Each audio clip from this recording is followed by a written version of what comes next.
अस्सलाम वालेकुम स्टूडेंट्स, उम्मीद है कि आप सब लोग खैरियत से होंगे। आज जो है हम अपना अगला टॉपिक जो है उसको डिस्कस करेंगे, जो कि difference between flow chart and algorithm. Flow chart और एल्गोरिदम के बारे में हम पीछे डिटेल डिस्कशन कर रहे हैं कि फ़्लो चार्ट क्या होते हैं और एल्गोरिदम क्या होते हैं। एक दफ़ा मैं आपको दोबारा बता दूं कि फ़्लो चार्ट जो होते हैं हमारे पास पिक्टोरियल रिप्रेजेंटेशन होती है एल्गोरिदम की, और उसको जो है हम सिम्बल्स और यूज़ करते हुए हम ड्रॉ कर रहे होते हैं। जबकि जो एल्गोरिदम होता है ये हमारे पास स्टेप बाय स्टेप प्रोसीजर होता है, और इसमें हम सिंपल नेचुरल लैंग्वेज में या इंग्लिश में जो है हम इसको लिख रहे होते हैं। ठीक है, इसका जो डिफरेंस है ये मोस्ट इंपॉर्टेंट शॉर्ट क्वेश्चन है, आपने इसको बिल्कुल भी मिस नहीं करना। एक difference between flow chart and algorithm, इसके बाद हम इसके एडवांटेजेस दोनों के और डिसएडवांटेजेस पढ़ेंगे, वो भी इंपॉर्टेंट शॉर्ट क्वेश्चंस हैं। इनको आप लोगों ने बहुत अच्छी तरह से तैयार कर लेना। ठीक है, अब आपकी बुक में एक एग्जाम्पल दी हुई थी उन्होंने कि फ्लो चार्ट और एल्गोरिदम में जो डिफरेंस है ना वो बिल्कुल स्टोरी और मूवी की तरह। ठीक है, तो स्टोरी जो होती है वो रिटन फॉर्म में होती है, और उसी स्टोरी को जब मूवी में कन्वर्ट कर दिया जाए तो वो क्या बन जाता है, आपके पास फ्लो चार्ट बन जाता है। ठीक है, तो स्टोरी को आज जो बच्चे आप खुद देखें क्या एज अ स्टूडेंट भी आप स्टोरी पढ़ना इतना प्रेफर नहीं करेंगे उस नॉवल को, आप उसकी मूवी देख के आप ज़्यादा बेहतर तरीके से समझ सकते हैं। इस वजह से हम कहते हैं कि फ्लो चार्ट जो है वो एल्गोरिदम से ज़्यादा बेहतर तरीके से हमें सोल्यूशन को समझने में हेल्प करता है। ठीक है, सबसे पहले जी इसका डिफरेंस देख लेते हैं कि flow chart is the pictorial representation of N algorithm. तो यही हमने बात हुई कि पिक्टोरियल रिप्रेजेंटेशन है, जबकि एल्गोरिदम जो है वो स्टेप बाय स्टेप प्रोसीजर है एक प्रॉब्लम को यहाँ सॉल्व करने के लिए। Flow chart is easy to understand, flow chart को अंडरस्टैंड करना आसान है, जबकि एल्गोरिदम को रिटर्न पूरा पढ़ना पड़ता है तो उसको थोड़ा मुश्किल है अंडरस्टैंड करना। In flow chart shapes and symbols are use, flow chart में शेप्स और सिंबल्स यूज हो रहे होते हैं आपके पास, और एल्गोरिदम में प्लेन टेक्स्ट यानी आपके पास सिंपल इंग्लिश में लिखा जा रहा होता है। Flow chart follow rules to be constructed, flow chart के हमारे पास कुछ रूल्स थे जो हमने पीछे पढ़े थे कि स्टार्टिंग के लिए हम ये सिंबल यूज कर सकते हैं, उसके लिए दूसरा सिंबल नहीं, इनपुट के लिए सिंबल, फ्लो लाइंस किस तरह हम शो करानी होती है, तो ये उसके कुछ रूल्स थे हमारे पास फ्लो चार्ट बनाने के। जबकि एल्गोरिदम लिखने के लिए हमारे पास कोई रूल नहीं है जिसको हमने फॉलो करना होता है। फ्लो चार्ट जो है वो उसमें डिबगिंग का प्रोसेस जो है ना वो इजीली आप कर सकते हैं, जबकि आपके पास जो एल्गोरिदम है उसमें आपके पास थोड़ी मुश्किल हो जाती है। ठीक है, ये जो थी आपके पास दोनों में वैसे इतना नहीं होता, ये उल्टा लिखा गया हुआ है, आप यहाँ पे ठीक कर लें अपने नोट्स में भी कि फ्लो चार्ट जो है वो इज इजी टू डीबग है और algorithm is hard to debug है। ठीक है, डीबग होता है कि process of finding and removing errors from the program. जो कंप्यूटर लैंग्वेज है ना उसमें एरर्स को बग बोला जाता है। ठीक है, तो अगर उस प्रोसेस को रिमूव करना यानी एरर्स को रिमूव करना आपके पास क्या कहलाया जाता है, डीबगिंग या डीबग कहलाया जाता है। ठीक है, इसके बाद जी आपके पास आ रहे हैं एडवांटेजेस ऑफ फ्लो चार्ट। सबसे पहला इसका एडवांटेज है कि इजी टू ड्रा, इसको ड्रॉ करना बहुत इजी, क्योंकि सिंपल से सिंबल्स होते हैं उनको यूज करते हुए हम इसको ड्रॉ कर लेते हैं। Easy to understand problem solving, हमारे पास मतलब एक फ्लो चार्ट को देख के यानी पिक्चर फॉर्म को देख के हमारे पास प्रॉब्लम को सॉल्व करना ज्यादा आसान हो जाता है। उसके बाद वो कह रहे हैं इजी टू आइडेंटिफाई एरर्स, वही बात जो ऊपर हमने की थी कि इसमें से आइडेंटिफाई एरर्स करना आसान होते हैं अगर कोई आपके पास आ जाए।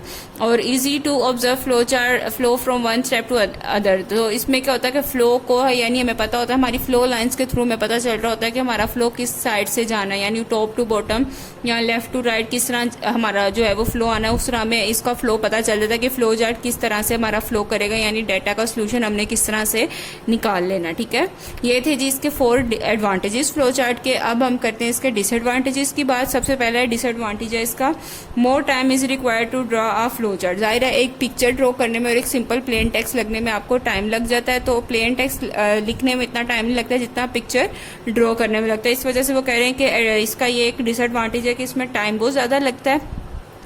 Modifying a flow chart is not very easy every time. उसके बाद वो कह रहे हैं कि एक अगर आपका फ्लो चार्ट को आपने मॉडिफाई यानी अपडेट करना है तो वो कोई आसान काम नहीं है, उसके लिए आपको पूरे का पूरा फ्लो चार्ट दोबारा से ही रीड्रॉ करना पड़ता है, आप उसमें से नहीं कर सकते, क्योंकि हम फ्लो चार्ट में पढ़कर आए थे कि ये क्लियर होना चाहिए और इफेक्टिव होना चाहिए। तो क्लियर वो तभी होगा जब वो नीटली उसको बनाया गया होगा, तो इसलिए उसको आपको पूरे का पूरा फ्लो चार्ट जो होता है ना वो मोस्टली रीड्रॉ ही करना पड़ता है। इसके बाद जी हमारे पास आ रहा है थर्ड एडवांटेज इसका, वो है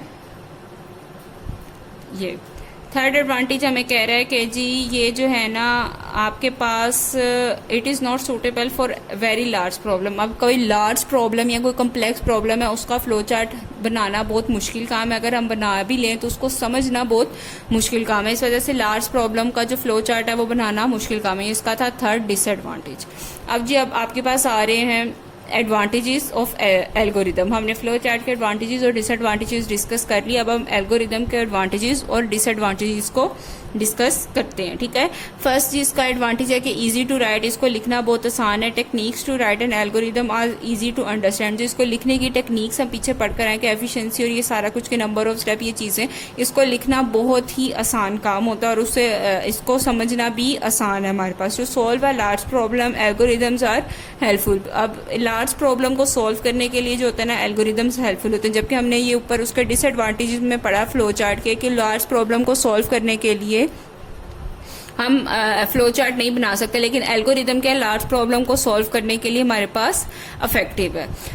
अब इसके जी 3 डिसएडवांटेजेस हैं आपके पास के modifying an existing algorithm is not very easy every time. ये सेम वही फ्लो चार्ट वाला होगा कि मॉडिफाई करना किसी भी पुराने एल्गोरिदम को जो पहले से बना है उसमें मतलब कोई अपडेशन करना इतना आसान काम नहीं होता। Showing the flow from one step to other is not very easy, ठीक है। इसमें आप फ्लो को शो करना बहुत मुश्किल काम है, लेकिन आप उसमें आप देखते हैं कि आप फ्लो लाइंस के थ्रू अपना फ्लो बता देते हैं कि आपका डाटा किस तरह से फ्लो हो रहा है, ठीक है। तो इसमें ये फ्लो को बताना जरा मुश्किल हो जाता है। Usages of go to makes it difficult to identify. Go to एक स्टेटमेंट है, ये अभी आप पढ़ेंगे तो कह रहे हैं कि गो टू से ये हो जाता है कि जब अगर हम अपने एल्गोरिदम में गो टू स्टेटमेंट, जब आप इसके एग्जांपल्स करेंगे ना, तब मैं आपको ये पढ़ाऊंगी कि गो टू जो है ना उसको यूज करना जो है ना डिफिकल्ट हो जाता है एरर्स फाइंड करने के लिए। गो टू स्टेटमेंट का वैसे मैं आपको बता दूं जो काम होता है कि एक लाइन से दूसरी लाइन में फौरन जंप कर जाती है, तो इस वजह से इसकी मैं वो कह रहे हैं कि जब आप गो टू स्टेटमेंट अगर यूज कर रहे हैं तो आइडेंटिफाई एरर करना जो है फ्लो चार्ट में मुश्किल हो जाता है। ये थे बेटा इसका एडवांटेजेस और डिसएडवांटेजेस फ्लो चार्ट के और एल्गोरिदम के, और इसका डिफरेंस था आपके पास। आपने इनको अच्छी तरह से लर्न करना है। ये सारे शॉर्ट क्वेश्चंस थे आपके पास,